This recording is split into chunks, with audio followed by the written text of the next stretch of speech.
Hey, we're in London at the Premier Inn at Bath Road, and Dave Malam and his wife Marianne have been good friends of ours for a long time, and they're with their family. I want them to introduce themselves to our church. So David, introduce yourself and your children and your wife. Okay, hi, this is Joel.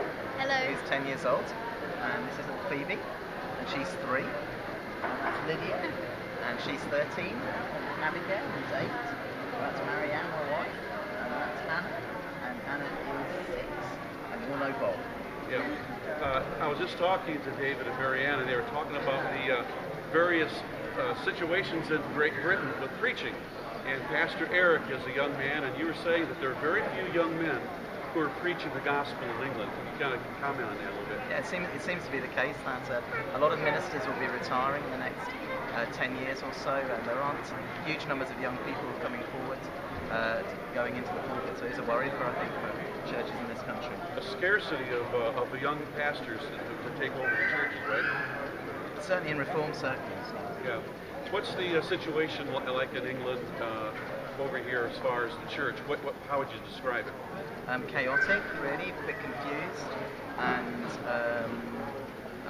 most places just experiencing little growth or lots of churches dying out, and some pockets of great encouragement, but generally speaking, quite a number of places where elderly congregations, and not quite sure how in the next generation those works will survive.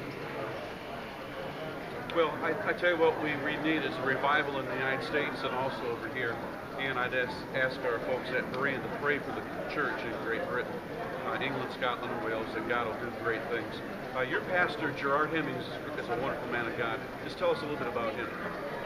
He grew up in a Catholic home. He was converted, and he went into the ministry quite young. He was trained under Pastor Fountain, who you know, Bob. Yeah, David Fountain. He was also a great pastor, and he's been at Amiens Park now for 20 years. 20 years. This year. He's He's got a very clear expository ministry, and the church has grown considerably. Yeah. Under his ministry. Well, our folks have been very close to Vernon Hyam. And Marianne, you were attending church with Vernon was pastor, and you actually met her there at Vernon's church, so got a little bit of connection here. But anyway, we're having a wonderful time on our trip, and David and Marianne have been great friends. It's just been wonderful to stop in and see them here in London. God bless you guys. Bye-bye. Bye.